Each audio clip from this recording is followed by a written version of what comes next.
Bueno, muy buenas tardes. Bienvenidos a esta sesión especial que vamos a tener el día de hoy de manera virtual en nuestra clase de antropología visual. Hoy tenemos el enorme gusto de contar con la presencia de un invitado muy especial, cuya trayectoria cruza la antropología, la fotografía, el arte y la militancia cultural. Se trata del doctor Francisco de Parres Gómez, a quien agradezco enormemente que haya se ha dado el tiempo de acompañarnos en esta tarde. Y bueno, les voy a compartir una breve sobre su trayectoria. Francisco es licenciado en Comunicación Social por la Universidad Autónoma Metropolitana de Xochimilco, es maestro en Antropología por la Universidad Veracruzana y doctor en Antropología por la Escuela Nacional de Antropología e Historia. Su formación académica está atravesada por una profunda sensibilidad hacia los procesos sociales, estéticos y políticos que configuran nuestra contemporaneidad. A lo largo de su trayectoria ha trabajado temas como la antropología del arte, las estéticas de la ruptura, los movimientos sociales y la decolonialidad. Ha sido docente, investigador, curador y sobre todo un generador de pensamiento crítico desde el arte y la imagen. Es autor del libro Poéticas de la Resistencia, Arte Zapatista, Estética y Decolonialidad, un trabajo imprescindible para comprender las relaciones entre el arte, la lucha y el territorio y contextos de resistencia indígena. También ha sido curador de exposiciones como Un mundo donde quepan muchos mundos en la Casa de las Américas de La Habana, Cuba. Su trabajo fotográfico es también parte de su práctica de investigación, no desde la distancia del documento frío, sino desde una mirada comprometida, cercana, ética, que busca visibilizar y acompañar. Es miembro actual del Sistema Nacional de Investigadores, participa activamente en espacios académicos, editoriales y culturales dentro y fuera de México. Hoy nos acompaña para compartirnos su experiencia y reflexiones en torno a la fotografía, la antropología y los movimientos sociales desde una mirada que articula teoría, arte y acción política. Démosle una cordial bienvenida, doctor Francisco. Francisco, en confianza, agradeciendo de tu generosidad, ¿no? De compartir este espacio con esta comunidad de la Facultad de Artes Visuales. Es un honor tenerte con nosotros y bueno, para iniciar esta conversación me gustaría preguntarte lo siguiente. Eh, ¿Cómo concebes el papel de la fotografía en los movimientos sociales contemporáneos? Bueno, Oscar, pues muy buenas tardes a todos, a todas las estudiantes de la Facultad de Artes. También agradecer la invitación y agradecer a la Universidad Autónoma de Nuevo León este espacio. Creo que son temas fundamentales para entender no solo la práctica antropológica, el uso de la imagen, sino también de las ciencias sociales en general, ¿no? Pensando en que quizá estemos en una de las épocas de la humanidad donde la relevancia de la imagen cada vez cobra más importancia, incluso con tecnologías actuales, ¿no? Como la inteligencia artificial o como pues las exploraciones que también se dan a través de las redes sociales y que a fin de cuentas son herramientas que poco a poco no solo se consolidan como parte de una herramienta investigativa, sino que también forman todo un campo de investigación a través del estudio de la imagen. Y me gustaría decir, un poco como introducción, que por lo menos yo considero la antropología audiovisual como un campo muy fértil, que podríamos identificar parte, digamos, de su núcleo o de su punto de partida el siglo pasado. En concreto, más a partir de algunas exploraciones de trabajos audiovisuales que se empezaron a hacer sobre la década de 1940 y 1950, pero también encontramos antecedentes muy importantes como los trabajos de Margaret Mead, por ejemplo, y de Gregory Bateson, cuando se empezó a utilizar la fotografía como parte del registro etnográfico que se hacía desde la antropología en lugares como, por ejemplo, Nueva Guinea o Bali. Sin embargo, no es hasta más adelante, en la década de los 60 y en la década de los 70, con trabajos, por ejemplo, como los de Jan Rush, que se empezó a trabajar el uso de la fotografía específicamente dentro del campo antropológico de manera más sistemática. Aunque aún diría yo que es hasta los 80s, donde, y posteriormente en los 90s, donde se empieza a reflexionar de manera un poco más profunda sobre qué implicaba el uso de la fotografía en el terreno antropológico. Como sabemos, una de las herramientas principales de la antropología en un primer momento, pero que ahora se utiliza también en muchas otras disciplinas, es la etnografía, es decir, el método a partir del cual vamos a trabajo de campo y sistematizamos la información de nuestras observaciones. Sin embargo, no siempre se ha problematizado qué es lo que implica el hecho de tener otro tipo, digamos, de instrumentos de registro y cómo modifican nuestra interacción para con las personas con las que trabajamos, si es que lo queremos ver desde una perspectiva colaborativa. Es decir, como ustedes saben, al hacer antropología no es lo mismo si llevamos nuestra libreta de anotaciones, si llevamos nuestro diario de campo, que también es fundamental, pero tampoco es lo mismo si, por ejemplo, hacemos una entrevista, en este caso, en registro de audio, ¿no? Porque bueno, ahí también siempre hay que pensar en que es necesario llegar a acuerdos y preguntar a las personas con las que vamos a colaborar si incluso quieren ser o no registradas en audio, pero aún se complejiza más el panorama cuando utilizamos herramientas como son, en este caso, las del video, pero también las de la fotografía. ¿Por qué digo esto respecto a la pregunta que hace Oscar? Porque tenemos que pensar la cámara o el uso de la cámara como un ejercicio de poder, es decir, al que no todas las personas tienen acceso. Y esto lo llevo al terreno de los movimientos sociales. ¿Y por qué lo digo? Porque si bien ahora estamos como periodo de la humanidad en un momento en el cual prácticamente cualquier persona puede hacer una fotografía o puede hacer uso de las imágenes hasta con su celular, cosa que no era tan común en décadas previas, aún así no es lo mismo el uso de una cámara fotográfica, porque como instrumento no solo es un instrumento de registro, ¿no? Para mí es muy importante plantear, como bueno, se ha hecho también desde la historia de la fotografía, que muchas veces dentro de la construcción de la imagen dice más lo que se deja fuera que lo que se muestra en una fotografía. Eso quiere decir que tenemos que entrenar nuestra mirada, pero que también en el momento de hacer un registro fotográfico estamos decidiendo qué mostrar, pero también qué ocultar, qué dejar dentro de esa imagen, pero también qué dejar fuera. Hay una serie de imágenes, por ejemplo, en Internet muy ejemplificativas de este tipo de asuntos, de cómo, por ejemplo, los medios de comunicación hacen recortes de qué es lo que se interesa enfatizar y cómo se puede, incluso a nivel de medios de comunicación, manipular la información y manipular los mensajes. En el caso de la fotografía es lo mismo. La fotografía habría que pensarla no como realidad, porque también ese es todo un debate y es algo que me interesa discutir a lo largo de la presentación, sino como verosimilitud. ¿A qué me refiero con esto? A que una cosa es la realidad concreta y una cosa es lo que sucede como un hecho etnográfico en el campo, en las observaciones que estamos teniendo, pero otra cosa es que necesariamente sea real. Sin embargo, las fotografías sí son verosímiles, es decir, hacen pensar a las personas que no tienen un cierto entrenamiento en la imagen que lo que pasó como un momento congelado en el tiempo es exactamente lo que sucedió y no necesariamente tiene que ser así. Las fotografías entonces son verosímiles, pero no precisamente son reales. Hay fotografías que sí pueden ser reales, pero hay otras, por ejemplo, que pueden tener imágenes más tendenciosas, que pueden construir otro tipo de discursos.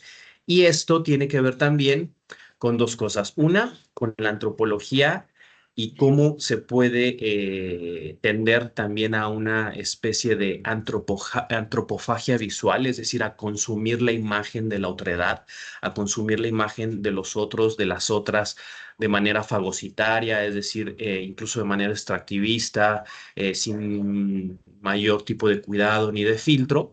Pero otra cosa es cuando tratamos de establecer diálogos con la imagen junto con las personas con las que trabajamos. Entonces, específicamente relacionando lo que es la antropología y en este caso el uso de la imagen y los movimientos sociales, creo que parte por así decirlo, de la metodología, por lo menos con la que a mí me gusta trabajar, pero que invitaría también a que se problematizara, es a la co-construcción de imágenes, es decir, una metodología en la que con las mismas personas con las que colaboramos, si en este caso son de movimientos sociales, se decida qué les interesa mostrar, qué discursos se pueden también, y qué ideologías políticas se pueden fortalecer, pero también utilizar la imagen como una herramienta de denuncia. Y esto lo podemos ver, por ejemplo, cuando se hacen coberturas de algún tipo de manifestación, por ejemplo, y se hacen desde los medios libres o se hacen desde el periodismo independiente, y otra cuando se hace ese mismo registro desde una agencia del Estado, desde un medio de comunicación muy amplio que tiene intereses sobre los discursos muy específicos. Entonces, por lo menos en un primer momento me gustaría decir que la relación entre antropología, fotografía e imagen es esa, ¿no? Cómo utilizamos, por lo menos para mí, la imagen para fortalecer ciertos discursos en la demanda principalmente de justicia, por ejemplo, pero también en la construcción de sociedades más equilibradas, ¿no? Más justas. Bien, de hecho, leyendo trabajo también acerca de cómo la fotografía no nada más es forma, sino contenido, ¿no? Desde la perspectiva estética.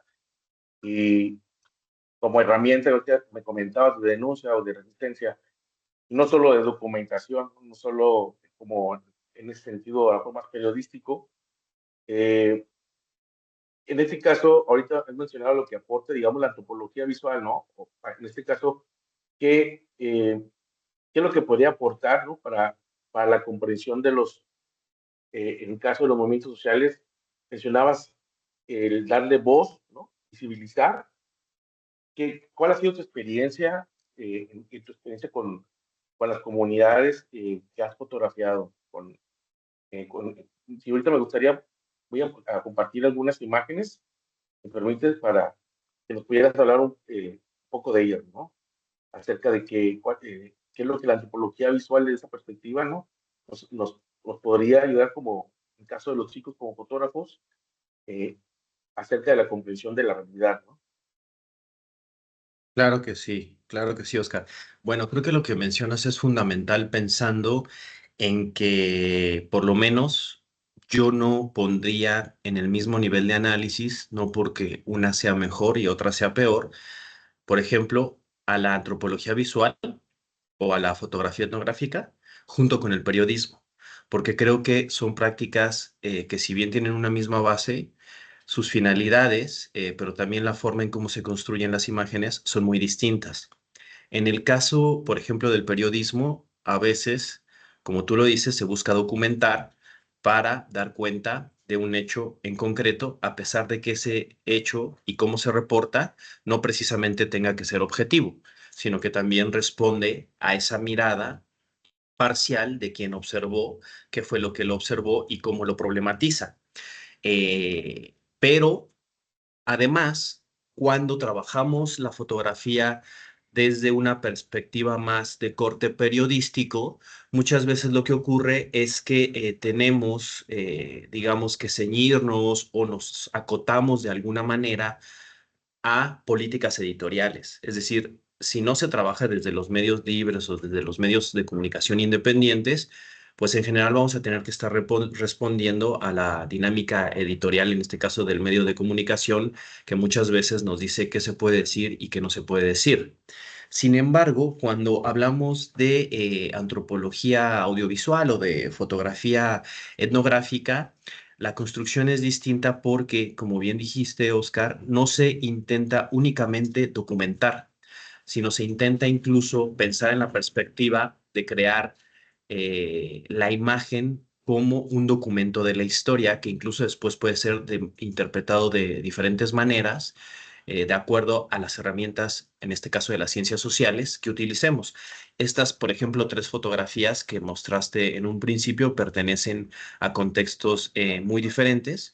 La primera fue tomada en la quinta Asamblea Nacional por el Agua y la Vida, que es parte de una asamblea que se forma gracias al Congreso Nacional Indígena, que es una organización que agrupa diferentes pueblos a nivel nacional que también impulsan las demandas del Ejército Zapatista de Liberación Nacional. Es decir, para no entrar como tal específicamente en la historia de ese movimiento, lo que quiero decir es que esta fotografía tiene un contexto en específico, que es una manifestación en la cual hay una organización, sobre todo de corte indígena y popular, que tiene una serie de demandas para defender su territorio y para defender su naturaleza frente, por ejemplo, al saqueo de las empresas multinacionales o, digamos, de los intereses del capital que meramente ven a la naturaleza como un recurso y no pues como un entorno más complejo de vida, ¿no?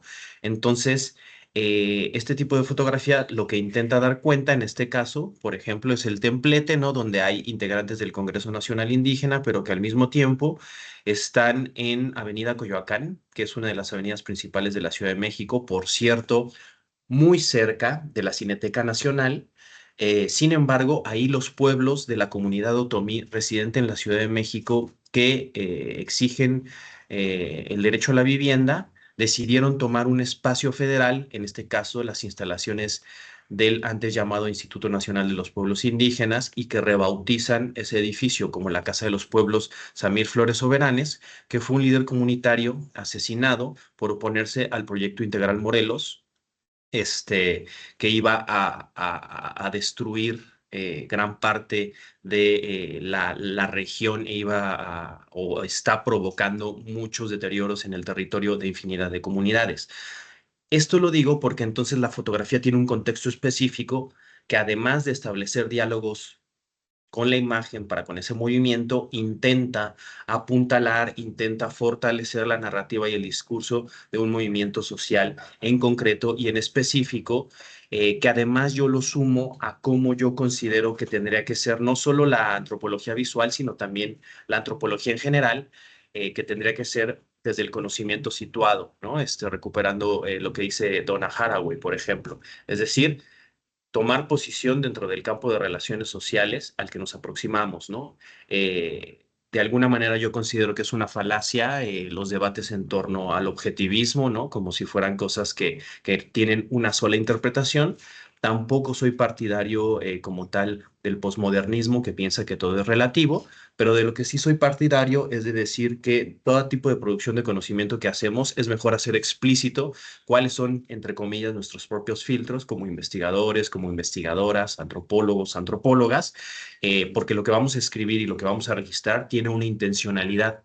No se trata de falsear la realidad tampoco, pero sí de decir que no somos científicos sociales extraídos de ese campo de relaciones, como si tuviéramos una licencia todopoderosa y podríamos decir qué es lo que realmente sucedió. Entonces, lo mismo intento yo hacer, no solo con mis escritos, sino también con la fotografía.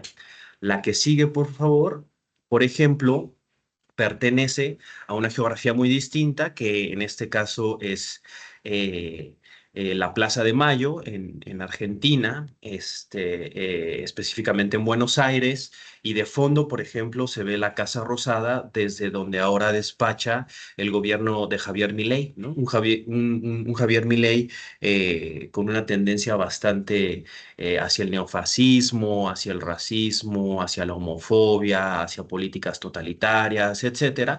Y lo que se ve en la fotografía son unas rondas que hacen todas las semanas. La organización que se llama Las Madres de la Plaza de Mayo, que son madres que exigen hasta la fecha la aparición con vida de personas desaparecidas en la época de la dictadura en Argentina.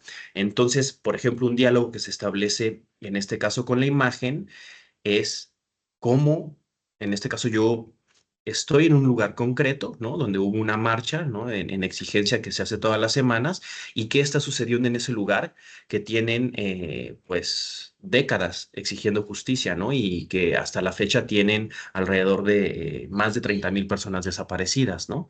La que sigue, en este caso, estas son las Madres de la Plaza de Mayo, pero esta es una representación contemporánea de esas mismas Madres de la Plaza de Mayo, pero hecho por unas mujeres muy jóvenes pertenecientes a una compañía teatral, como parte de un acto público que tomó la plaza a partir de organizaciones, por ejemplo, piqueteras, ¿no? Que son organizaciones urbano-populares de Argentina y que también fue parte este evento de una conmemoración, digamos, artística de la marcha que se hace en marzo en contra de la dictadura. Entonces aquí vemos cómo hay un diálogo en el tiempo, por ejemplo, con la fotografía pasada, que son las madres históricas que hacen esas marchas todo el tiempo, que hacen esas marchas semana con semana, y por otro lado también como desde otras artes, ¿no? Pensando en que ustedes están en una facultad de artes, se puede utilizar esa memoria, se puede resignificar, se puede también potenciar, y a partir entonces de un acto, por ejemplo, musical, se reivindica la memoria de las madres. Entonces también por eso pongo estas fotografías juntas, ¿no? Porque hay que pensar que cuando utilizamos la imagen, cuando hacemos antropología audiovisual, pues también lo que tomamos como imágenes va a producir efectos, ¿no? Y va también a influenciar a otro tipo de personas. Las imágenes no son neutrales, ¿no? Eso también me interesa ponerlo en relevancia. Bien, entonces, al documentar luchas sociales, ¿cómo manejas las consideraciones éticas respecto a la representación de las personas y las comunidades? Creo Son, que esa pregunta es fundamental, pensando precisamente en lo que hablaba anteriormente en torno al conocimiento situado o también en lo que, pues desde los finales de los 60, principios de los 70, en época también de la Guerra Sucia, por ejemplo, se tenía en debate en torno a los movimientos sociales con gente como el sociólogo Pablo González Casanova, que hablaba de, en este caso, digamos, podríamos decir, ciencias sociales para qué y para quién. Es decir, una cosa es la antropología que se hace también desde los círculos del poder, ¿no? Antropología que puede servir en este caso quizá para fortalecer ciertas agendas de políticas públicas del Estado o también, pues no hay que olvidar los orígenes coloniales de la antropología, donde incluso la antropología puede ser utilizada como herramienta de contrainsurgencia o también hay antropología que se usa para fortalecer los intereses del capital. Y por otro lado, el conocimiento situado que se puede construir desde las ciencias sociales y en particular desde la antropología para el acompañamiento de ciertos procesos sociales que nos interesa fortalecer, pero también para, de alguna manera, poner al servicio de las comunidades las herramientas que tuvimos el privilegio de aprender, en este caso en las universidades, y que es educación a la que no todas las personas tienen acceso. Este, por eso este tipo de, digamos, movimientos que específicamente me interesa documentar, como uno puede ser el movimiento de defensa territorial específicamente más de corte indígena o étnico, pero también el movimiento de familias que buscan a las personas, a sus familiares desaparecidos, ¿no? Como sabemos, en México hay más de 124,000 personas desaparecidas, reconocidas por el Estado, lo que según especialistas podría ser una cifra que se podría duplicar o incluso llegar a triplicar. Esto lo menciono porque las consideraciones éticas tienen que ser muy importantes y ahí también habría una diferencia entre cómo el periodismo o el fotoperiodismo aborda los movimientos sociales y por otro lado cómo se trata de hacer desde la antropología visual o la antropología audiovisual o desde la fotografía.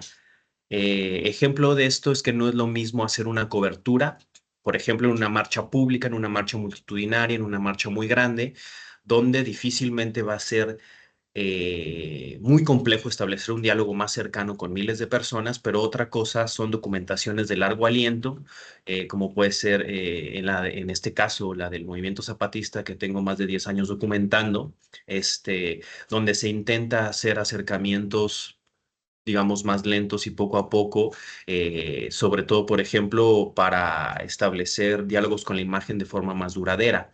En términos de ética, creo que es muy delicado y también lo ligo con lo que yo hablaba en torno a la antropofagia, porque a partir de la imagen también es muy fácil consumir la alteridad, es muy fácil romantizar los procesos, es muy fácil exotizarlos y es muy fácil incluso comercializar este tipo de imágenes, ¿no? Que también, por ejemplo, para las comunidades zapatistas ha sido muy potente la dimensión de su imagen.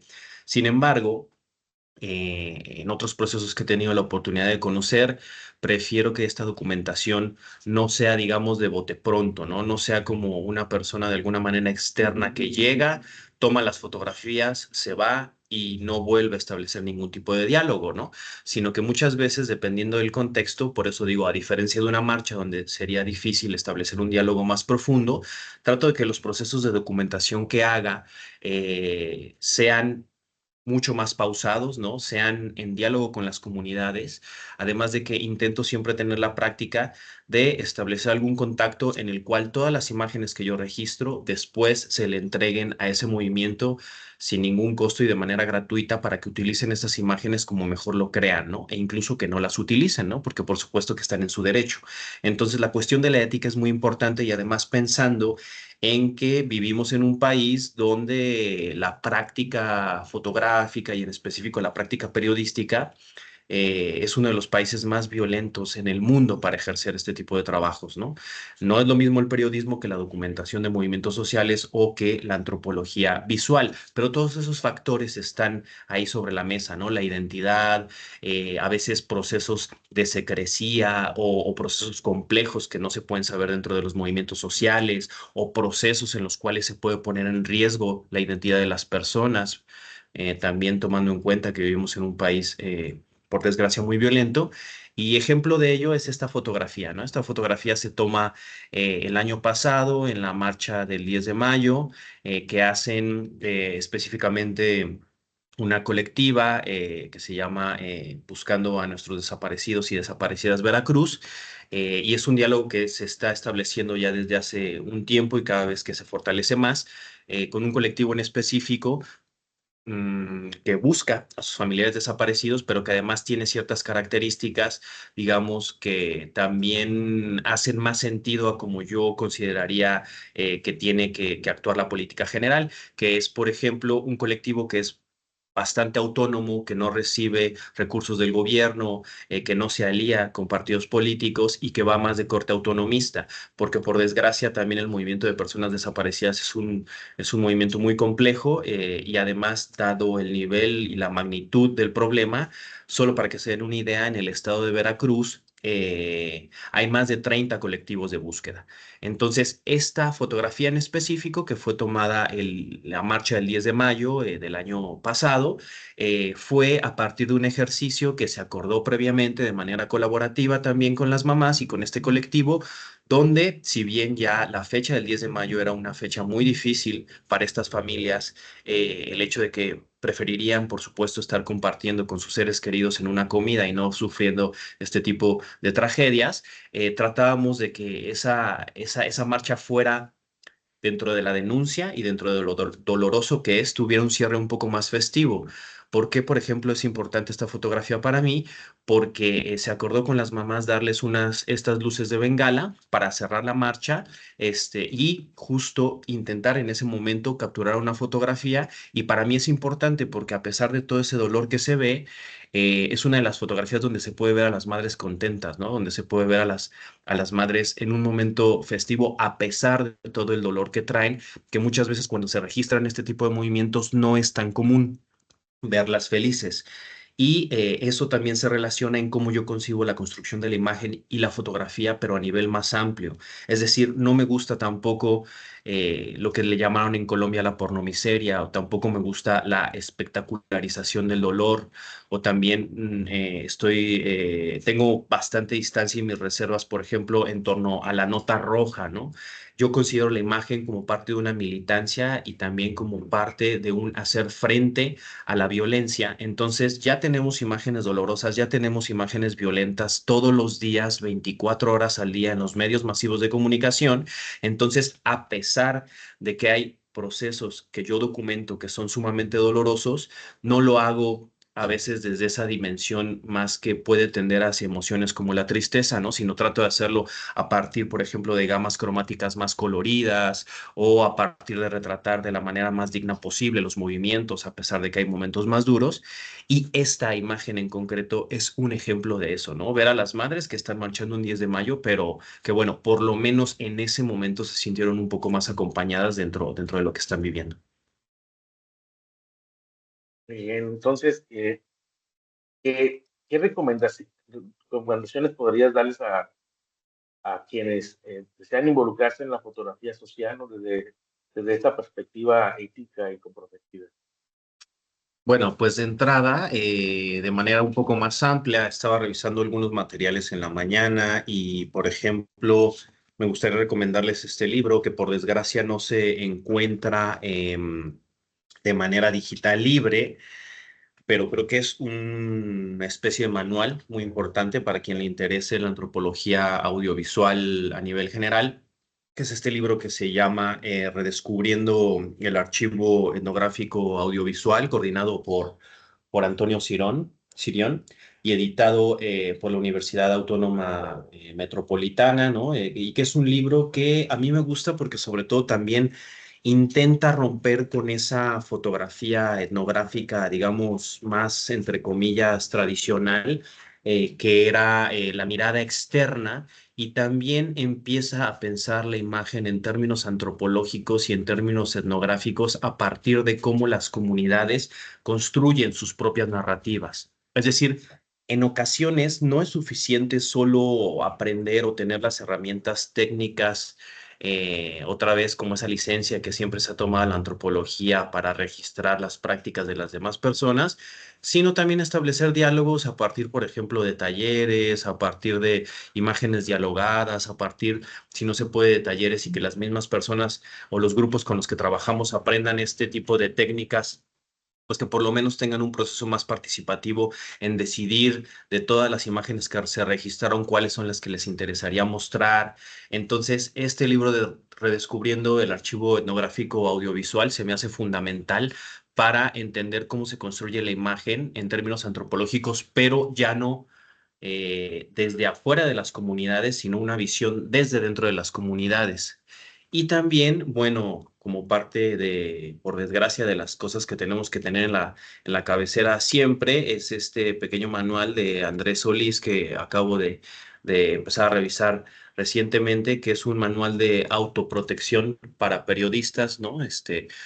Repitiendo lo que dije en torno a la violencia que se vive en este país y que muchas veces cuando se acompañan procesos de denuncia, pues hay que tener otro tipo de herramientas, otro tipo de metodologías, incluso para acercarnos a cualquier movimiento social, porque también las imágenes tienen tal poder que muchas veces quien crea imágenes a veces está un poco expuesto, ¿no? Como recomendación, no solo diría que se estudien manuales sobre protección también de datos, sobre protocolos de seguridad en torno a la práctica. Bueno, en este caso es un manual sobre periodismo, pero si bien yo hago esa diferencia entre el periodismo y la antropología visual o el acompañamiento de los movimientos a través de la imagen, creo que son metodologías que se podrían aplicar a cualquier forma en la cual trabajemos, pero también incluso pensarlo en términos de seguridad de nuestros propios archivos, ¿no? Es importante que tengamos, por ejemplo, respaldo de nuestras imágenes, sobre todo cuando ya llevamos mucho tiempo trabajando en diferentes discos duros, ¿no? Porque por desgracia es información sensible, que no solo en este caso afecta a la persona que tomó las fotografías, sino también a las personas que fueron retratadas, e incluso hasta el uso de otro tipo de herramientas de comunicación, por lo menos más seguras que WhatsApp, por ejemplo, como pueden ser aplicaciones cifradas como el Signal u otro tipo de cuestiones a nivel de protección. Eso como algunas recomendaciones, por lo menos en términos bibliográficos, pero también en términos de seguridad.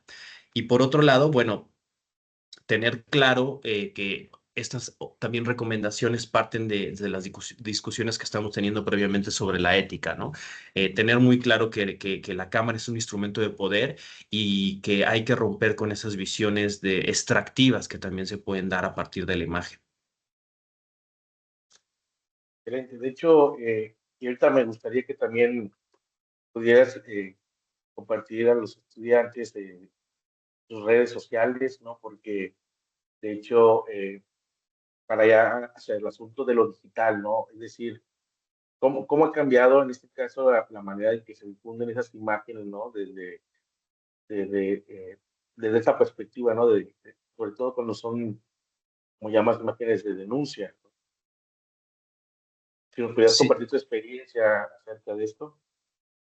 sí, acá por ejemplo le estoy dejando en el chat mi Instagram, que es Leon, que es como mi nombre de fotógrafo, guión bajo Photox. Ahí me pueden seguir específicamente en la red de Instagram, que es de las que utilizo más debido a que tienen esta dimensión de centrada en la imagen. Pero bueno, en torno a lo que son las nuevas tecnologías, pues ahora tenemos todo un panorama muy interesante, muy complejo y que incluso está reviviendo quizá debates que se habían dado en otras épocas de la historia y que parecerían nuevos, pero que no lo son. ¿A qué me refiero con esto? Como ustedes saben, la fotografía nace con los daguerrotipos, ¿no? Nace con Daguerre, por ejemplo. Y hoy en la mañana estaba leyendo un artículo que hablaba sobre que la fotografía nace con la historia de un suicidio, por ejemplo, porque había otra persona junto con Daguerre que descubre la técnica fotográfica. Sin embargo, todo el crédito dentro de la historia de la fotografía se le ha dado a Daguerre, ¿no? Entonces, lo que hizo este otro personaje, que por ejemplo ahí vemos cómo la imagen y la historia a veces es bastante injusta, porque yo ni siquiera recuerdo su nombre, lo leí en la mañana. Lo que hizo fue retratar su propio suicidio, ¿no? Y entonces eso así circuló muchísimo. Sin embargo, quizá dentro de la historia de la fotografía, este personaje fue el primero que se dio cuenta de lo importante de la imagen, porque el suicidio no había sido real, ¿no? Sino él lo fingió y fue una especie de autorretrato. Sin embargo, en la época fue una noticia que circuló bastante. Lo interesante, y esto me sirve para ejemplificar por qué digo que la fotografía es verosímil, pero no necesariamente es real. ¿Me estoy explicando? ¿Sí? Lo que se retrataba en este caso era una persona muerta, pero la persona en realidad no estaba muerta. Entonces, esto lo digo porque ahora, con las nuevas tecnologías, también están sucediendo este tipo de cosas.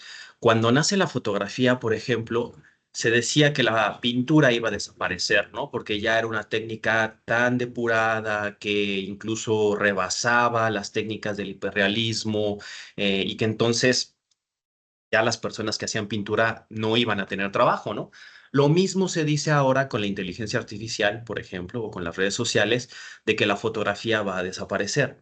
Sin embargo, yo no lo creo de esa manera, pero también ligo lo de la inteligencia artificial porque ahora vemos cómo cada vez estas herramientas son más sofisticadas y ahora ya hay incluso videos como pueden ser los deepfakes, ¿no? Que son estos videos donde ponen una cara que es muy difícil llegar a identificar si realmente la persona que se está mostrando es la que realmente lo dijo o es inteligencia artificial. O también vemos a personajes, digamos, digamos, públicos de la política nacional, internacional o líderes socioreligiosos en situaciones que nunca hubiéramos imaginado, como en este caso el Papa Francisco bailando hip hop o una imagen de Jesús haciéndose una selfie o de Marx haciéndose también una selfie o de Elon Musk desfilando en una pasarela de moda. Vaya, entonces ¿por qué lo digo? Porque todo este tipo de nuevas tecnologías están complejizando mucho el panorama, pero que también tenemos que tener cuidado en términos de la imagen, porque incluso hubo unas que circularon en algún momento donde todavía no se conocía tanto sobre la inteligencia artificial, que era que la policía había apresado en Estados Unidos a Donald Trump.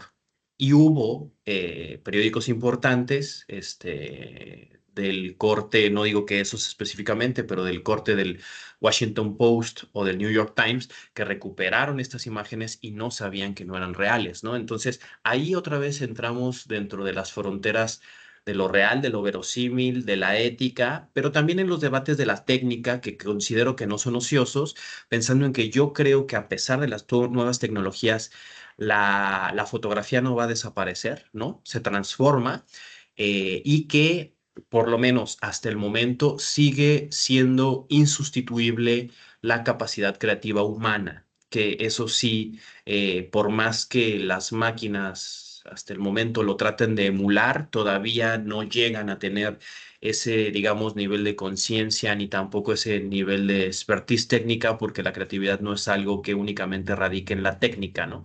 Sino que se puede ligar dependiendo de las culturas, incluso con el plano espiritual, pero también en el plano ontológico, es decir, cómo nos posicionamos ante el universo, o en todas las emociones que nos atraviesan cuando hacemos, en este caso, la creación de imágenes.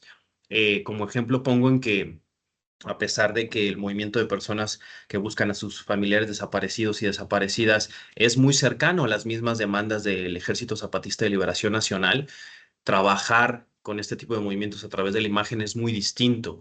¿Por qué? Porque en el caso del movimiento zapatista, lo saben las mismas comunidades, su propia visualidad, su propio, digamos, vestimenta, su propio territorio, les representan con muchísima dignidad. Sin embargo, también en el caso de las familias que buscan a sus familiares desaparecidos, no es que no tengan esa dignidad, sino que están atravesando procesos sumamente dolorosos, donde también cuando se hacen este tipo de imágenes, lo que se busca, pues no es exponerles más a la violencia, ¿no? Precisamente apenas hace unos días acaban de asesinar a una de las madres buscadoras que encontró, por ejemplo, las fosas clandestinas en Techuitlán. Entonces, este tipo de cuestiones son muy delicadas y son cada vez más debates que van a estar presentes.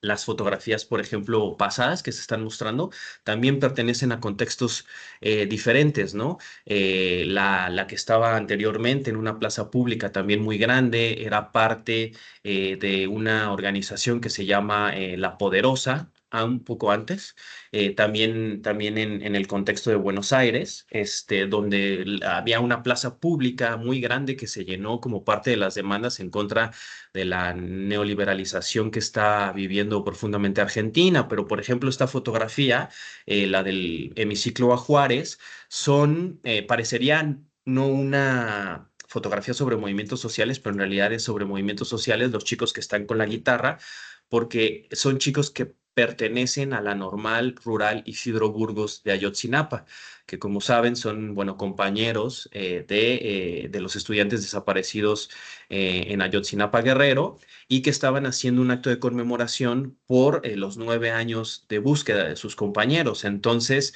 a pesar de que aquí no hay una simbología quizá muy concreta que haga referencia a una dimensión de lucha muy específica, porque podría ser una estudiantina escolar cualquiera. Aquí el elemento central, pues es que son estudiantes de esta escuela normal rural, pero además esta fotografía, así como otras que se han ido mostrando, son significativas para mí, porque en este caso fueron los propios chicos de Ayotzinapa que me vieron que estaba tomando fotografías en el evento y que me pidieron que les hiciera un retrato después de que terminaron de tocar el acto musical, como para que quedara este registro como parte de la historia. En el caso de algunas otras imágenes, a ver qué tenemos por ahí.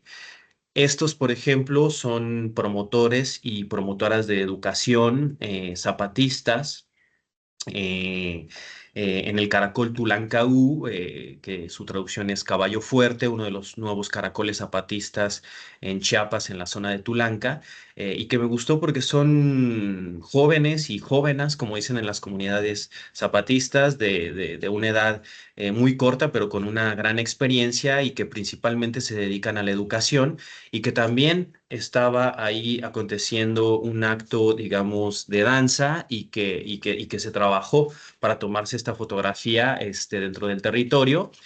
Pero como vemos, pues hay como toda una visualidad muy específica, como puede ser el uso del paliacate, como puede ser el chico que se sube en la escalera, poner dentro del marco de referencia en términos de la construcción de la imagen y de la composición el marco de la cancha de básquetbol que dice EZLN, para que la gente que no tenga tanto contexto ubique un poco más este tipo de elementos. Entonces, bueno, este tipo de imágenes para mí las considero muy, muy valiosas, no en términos económicos, sino más bien en términos de la potencia de la imagen, por ese tipo de ejercicios de co-construcción, ¿no? De intentar que las mismas personas digan qué es lo que se quiere mostrar. A ver por ahí alguna otra.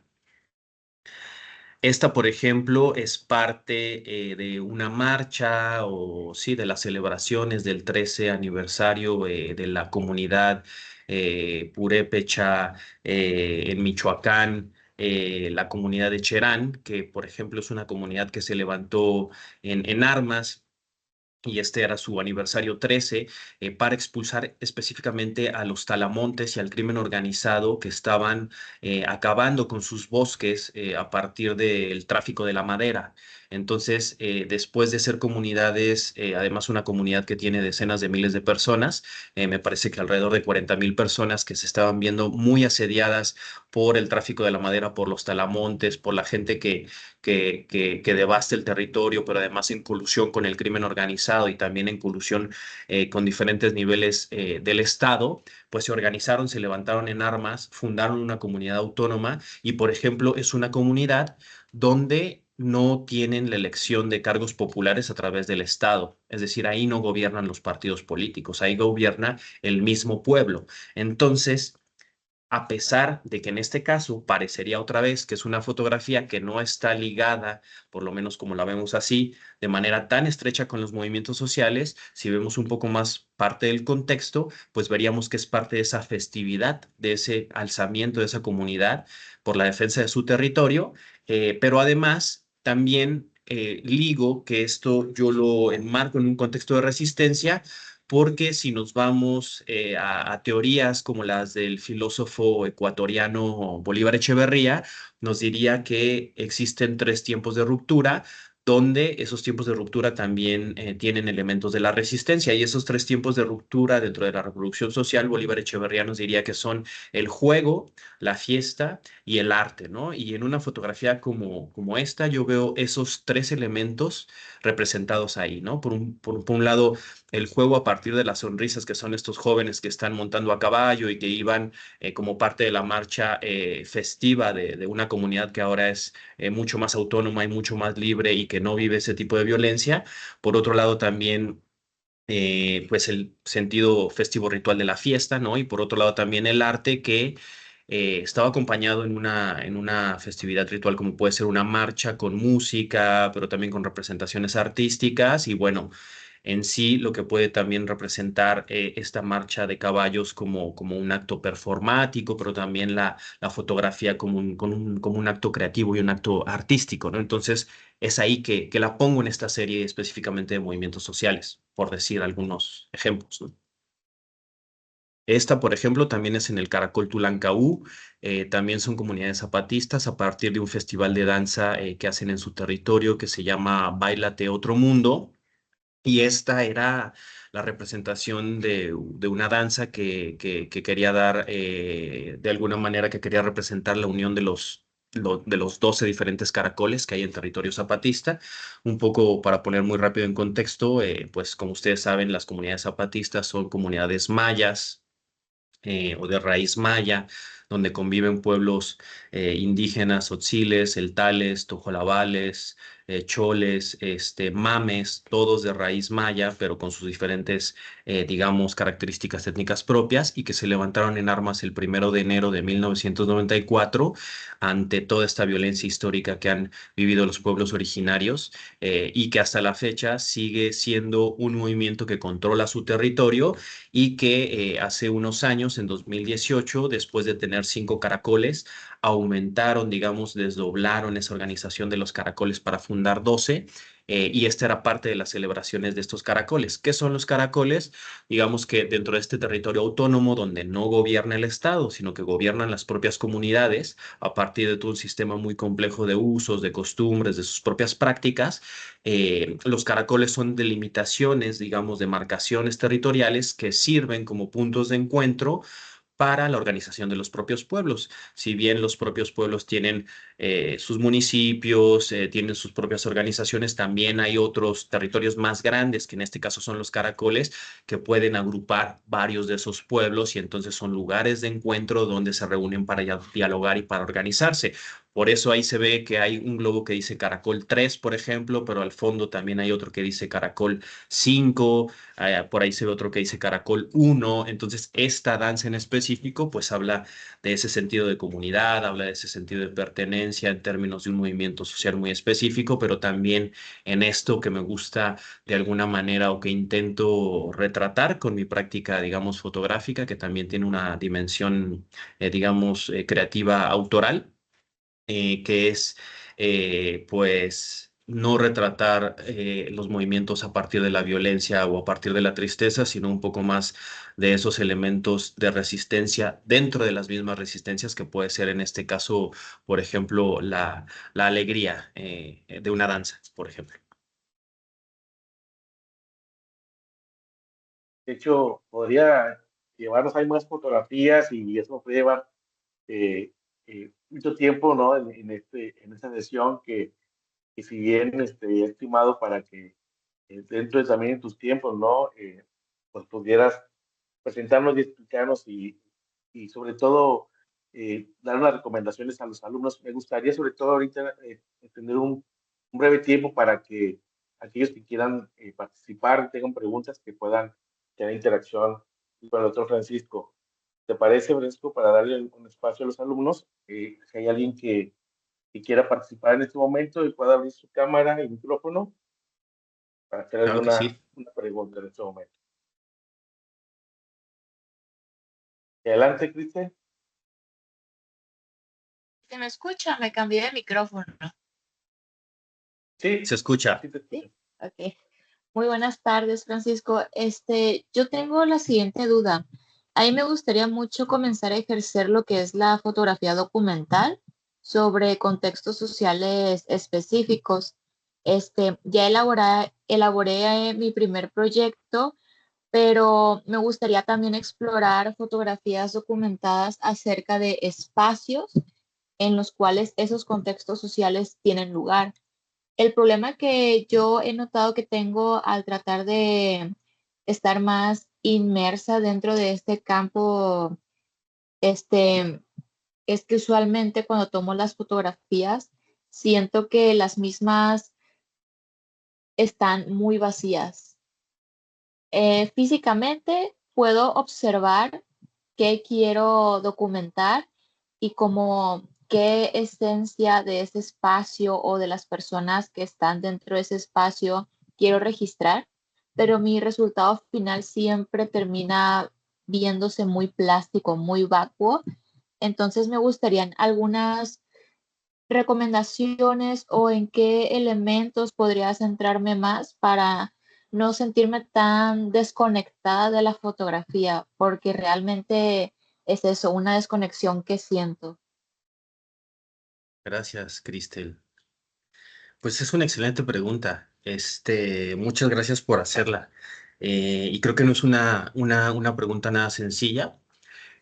Para empezar, quizá yo te preguntaría a ti o problematizaría qué tipo de espacios es los que te interesa retratar, porque si nos vamos a la teoría del espacio social a partir, por ejemplo, de una cierta posicionamiento desde el materialismo histórico, eh, como puede ser la teoría del espacio social de David Harvey, nos dice que los espacios son entidades físicas practicadas, es decir, entidades físicas, ¿no? O sea, cosas que se pueden delimitar, espacios que se pueden demarcar, pero que no tienen, digamos, un valor per se, no tienen un valor por sí mismos, sino que toman ese valor, y justo estamos en un espacio de antropología, a partir de que esos espacios se culturizan, es decir, a partir de que se notan de significados, a partir de que se notan de prácticas sociales.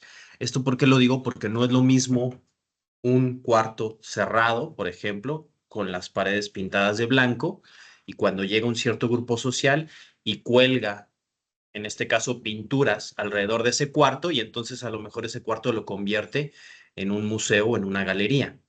Ese mismo cuarto, si llegan otras personas y le ponen bancas, ¿no? Y le ponen un pizarrón, entonces se convierte en un salón de clases.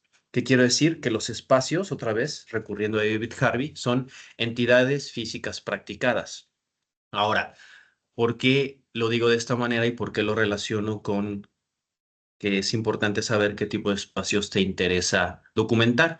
Porque si estamos en una plaza pública, por ejemplo, como las que hay en la mayoría de este país a partir de la traza colonial y a partir de cómo se distribuyeron las ciudades con la invasión y la conquista, si vemos espacios muy importantes como pueden ser los centros de la ciudad, pues tienen sus poderes ahí representados, ¿no? Tienen por un lado a la iglesia, muchas veces tienen también al poder del Estado, como puede ser el Congreso, y muchas veces también ahí en ocasiones convive, por ejemplo, el otro poder que sería el empresarial, por así decirlo, ¿no? Entonces, dependiendo, y otra vez regreso a que la fotografía no es verosímil, pero no precisamente es la realidad, es que si a ti lo que te interesa es privilegiar en tu discurso dentro de ese mismo espacio algo que tenga que discutir sobre la dimensión sacra, pues entonces a lo mejor tu cuadro, en este caso en términos de composición, se va a enfocar más dentro de esa plaza pública en lo que es la iglesia, ¿no? Pero si a lo mejor te interesa más, digamos, retratar ese mismo espacio a partir de una campaña política, pues entonces quizá la iglesia dentro de la composición de tu fotografía quede un poco más relegada y te vas a centrar en lo que es el Congreso del Estado o el Palacio de Gobierno o lo que sea, ¿no? Sin embargo, ese mismo espacio, si tú en términos de fotografía social quieres llevarlo más hacia la dimensión de la resistencia, podrías intentar establecer un diálogo, por ejemplo, con la gente que hace comercio ambulante, ¿no? O con la gente que vive en situación de calle, o con la gente que muchas veces en las plazas públicas va y hace algún tipo de denuncia. ¿Esto por qué lo digo? Porque así como el espacio es una entidad física practicada, también construimos nuestra mirada. Entonces, por eso menciono que cuando hacemos este tipo de foto decidimos qué ocultar, pero también decidimos qué mostrar. Entonces, tienes que enfocar muy bien previamente en qué es lo que te interesa a ti mirar, pero también qué te interesa comunicar con tu propia obra y con tus fotografías, porque las personas que compartan ese espacio y lo pueden hacer como ejercicio, pueden ir sus compañeros, compañeras a ese mismo espacio y cada quien va a ver cosas distintas por completo, ¿no? Entonces, lo primero es previamente tratar de entender qué es lo que nos interesa comunicar, qué son pasos previos, incluso antes que ir y ya tomar la fotografía. Y por otro lado, cuando dices que las fotografías, cuando las tomas son, si las sientes muy vacías, por ejemplo, pues habría que ver también de qué espacio se está refiriendo, ¿no? Porque otra vez, si esa plaza pública se toma a las 3 de la madrugada en un martes, pues muy probablemente va a estar vacía, ¿no? Pero si la tomas a lo mejor en la toma posesión o en una manifestación pública, pues la plaza va a estar repleta. Pero más allá de eso, que podría ser bastante obvio, pues me gustaría que en algún momento pudieran revisar obra fundamental de fotógrafos, digamos, contemporáneos o por lo menos del siglo pasado que a mí me han influido muchísimo, como puede ser por un lado Henri Cartier-Bresson, que hablaba del momento decisivo, del instante decisivo, es decir, de esperar, de tener la paciencia, de tener la observación para tomar el momento específico donde consideramos que la fotografía va a retratar algo importante o algo curioso o algo, digamos, singular de todas esas interacciones que hay en el espacio. Pero al otro lado, también otro fotógrafo muy, muy interesante que se llama Robert Capa. Y tanto Henry Cartier-Bresson como Robert Capa, por ejemplo, decían, como mucha otra comunidad fotográfica, que si tu fotografía no es lo suficientemente buena, es porque no estás lo suficientemente cerca. ¿A qué me refiero con esto? Por un lado, lo podemos interpretar que si no estás lo suficientemente cerca es porque no has logrado establecer esa conexión, incluso a nivel conceptual, de qué es lo que te interesa, digamos, retratar. Pero si lo llevamos esta discusión de estar lo suficientemente cerca en términos de técnica y de composición visual, pues es que mientras más, entre comillas, lleno esté nuestro cuadro dentro de cualquier representación visual, a menos que queramos que sea minimalista, va a ser más fácil que esos elementos convivan de manera más armónica dentro de una composición. Entonces, por un lado, si estamos súper lejos de esa misma plaza pública y hay una persona hacia el fondo chiquitita en la que nos da el miedo a acercarnos y que no sabemos cómo interactuar en el campo, porque la fotografía también es mucho trabajar nuestra interacción con las personas, pues evidentemente esa composición se va a ver bastante vacía. Pero si nos acercamos, empezamos a dialogar con la persona y le hacemos un retrato, digamos, de medio plano, ¿no? Donde su rostro se ve bien definido, donde su corporalidad ocupa la mayor parte de la composición, pues entonces vamos a estar mucho más cercanas, mucho más cercanos y también nuestra, digamos, obra, en este caso visual o plástica, va a tener otro tipo de elementos, va a tener otro tipo de contenidos. Lograr esto no es fácil, requiere mucha práctica.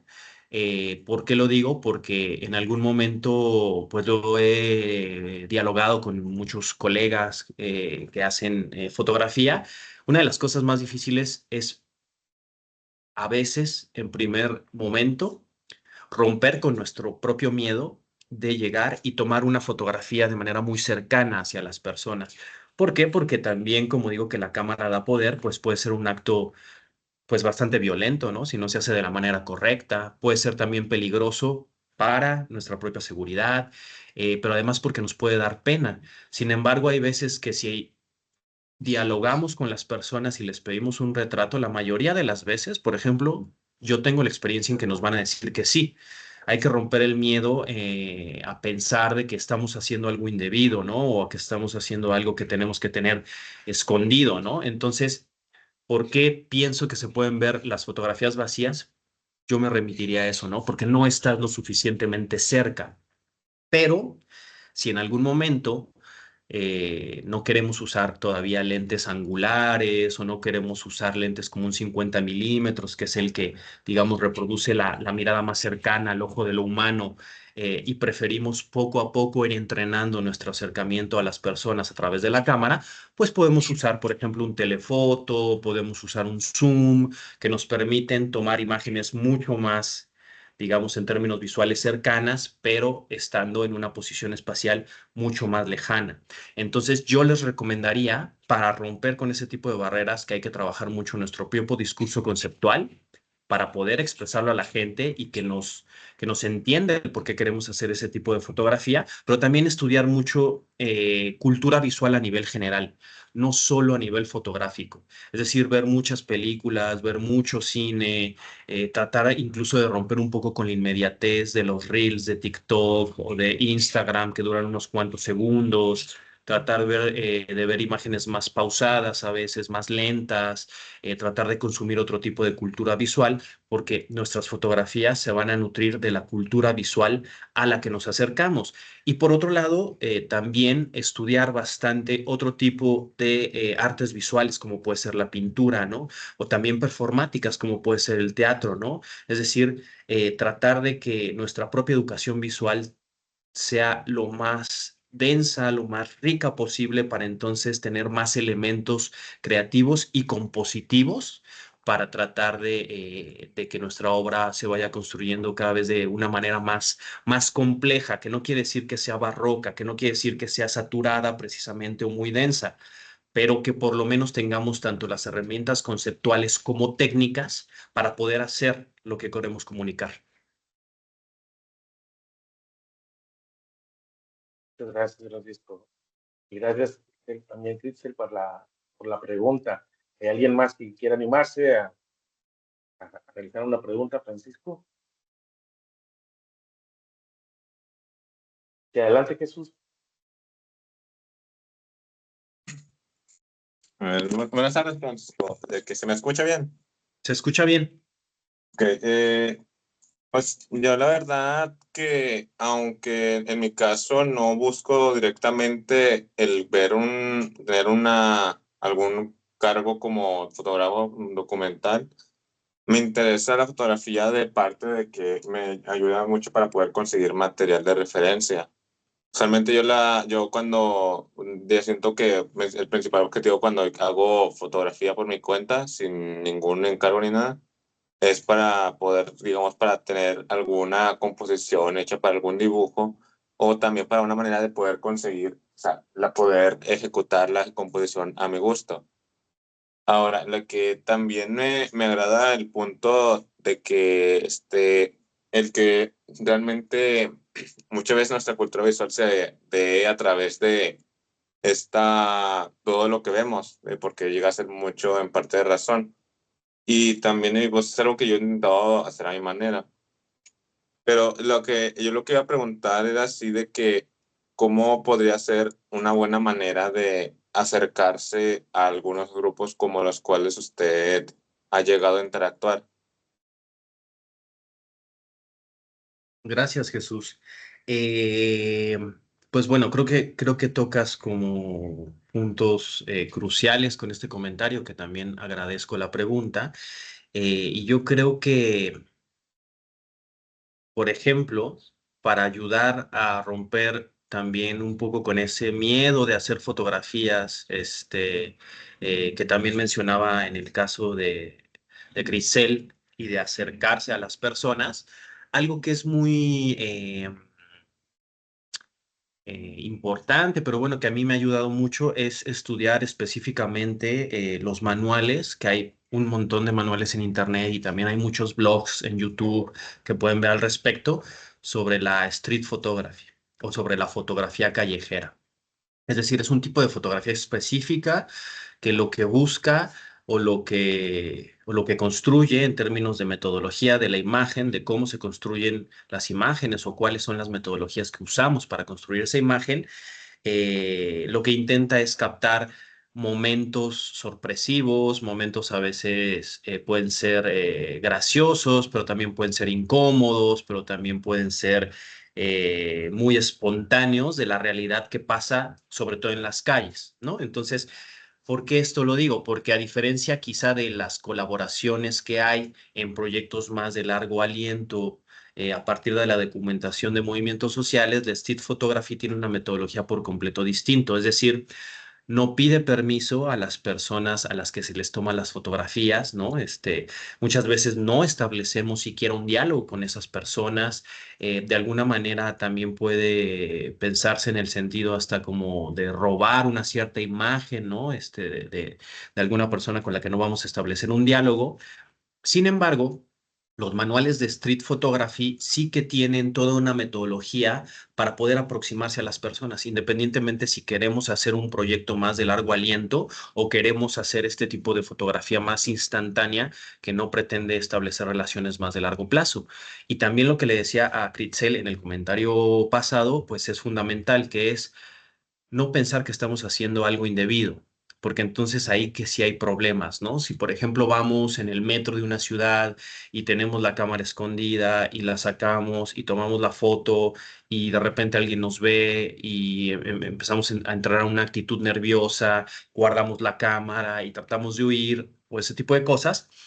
Es muy lógico, ¿no? En términos de comportamiento humano, que la gente piensa que estamos haciendo algo indebido, ¿no? O algo que va a poner en daño su seguridad, pero también la seguridad colectiva, que también se relaciona con el país tan violento en el que vivimos. Sin embargo, como parte de estos mismos manuales de street photography, lo que te dicen, por ejemplo, es siempre carga con una credencial de tu escuela, por ejemplo, ¿no? O también en tu celular siempre lleva un poco de carpeta de tu propia obra, por ejemplo, ¿no? De qué haces con esas imágenes, ¿no? Puede ser el perfil de una red social, pero también hay que pensar que en ocasiones podemos trabajar en comunidades donde no hay internet. Entonces hay que prever que hay que descargar algunas de las imágenes con las que hemos trabajado para que si en algún momento alguien se incomoda o alguien, digamos, nos está costando trabajo acercarnos para establecer ese diálogo a través de la imagen, pues no tengamos ningún miedo en decir, mira, ¿no? Soy estudiante de artes, ¿no? De la Universidad Autónoma de Nuevo León, estoy haciendo un ejercicio de clase o estoy tratando de crear mi propio acervo visual y entonces es por eso que hago fotografía. Y muchas veces las personas se interesan de manera legítima en lo que estamos haciendo y eso nos permite romper con esas barreras y establecer diálogos. Evidentemente no va a ser lo mismo el diálogo que podemos establecer de varios años con un movimiento social, pero incluso un diálogo, una interacción que puede durar unos minutos en la calle, a veces nos deja experiencias que nos vamos a llevar por siempre, ¿no? Y también ayuda un poco a desmitificar como el ejercicio de hacer fotografía, tanto desde el fotoperiodismo como hasta la fotografía de autor, porque en ocasiones también es muy mal visto, ¿no? Entonces, la historia también está llena de cómo se han hecho uso de las imágenes y cómo se han manipulado para perjudicar también a algunas personas. Y también por eso hay desconfianza en la gente que está tomando fotos, ¿no? Sin embargo, al mismo tiempo, vivimos en una época muy privilegiada donde ahora todo el mundo que trae un celular puede tomar una fotografía y si lo pensamos hacer de una cierta manera con mayor trasfondo, incluso conceptual, estoy completamente seguro que muchas personas se van a interesar por lo que hacemos, ¿no? Y bueno, también podría decir que depende de cómo queremos hacer fotografía, porque incluso yo no llevo el mismo tipo de cámaras a todos los contextos, ¿no?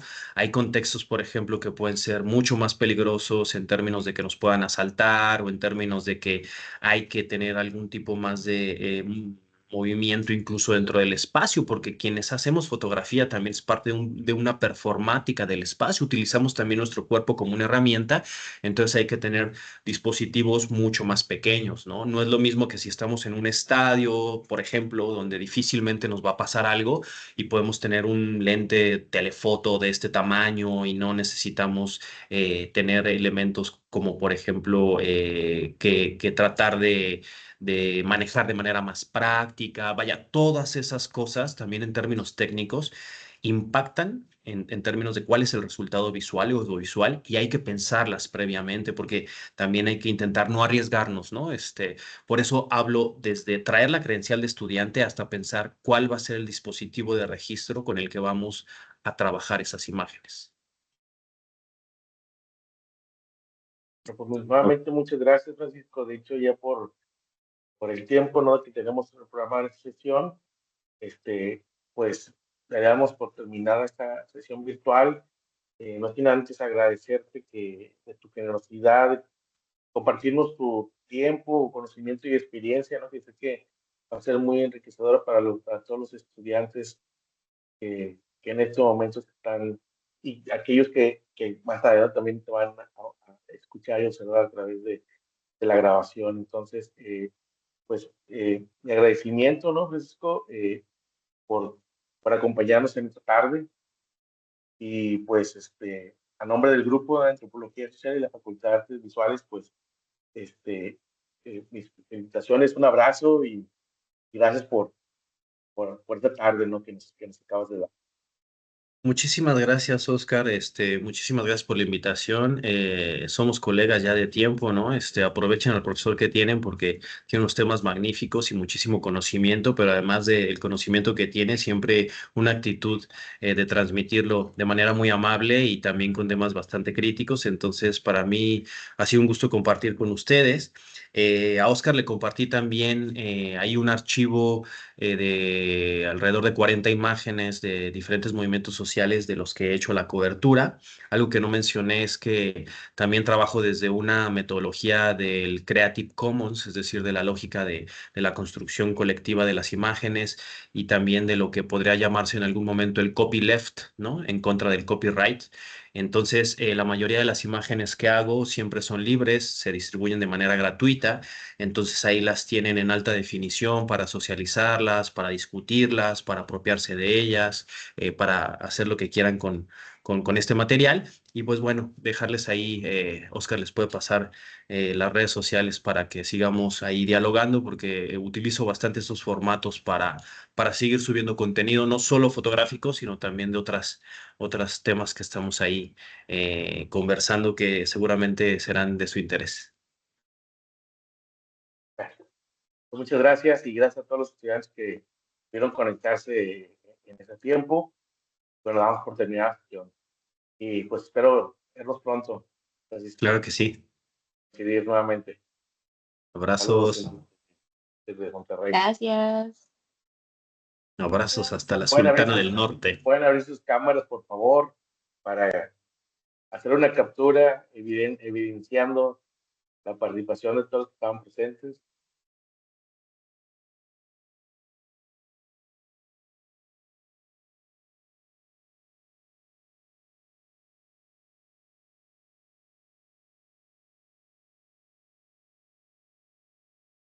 ¿Quién es ahí para?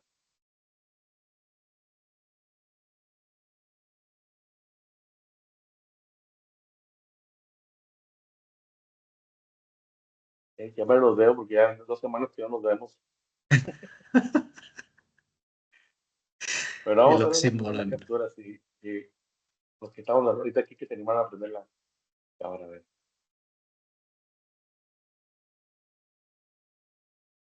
Rafael dice que no tiene cámara. En un curso de antropología visual no tiene cámara. ¿Cómo? Nos vemos. Nos vemos. Abrazos, bye bye.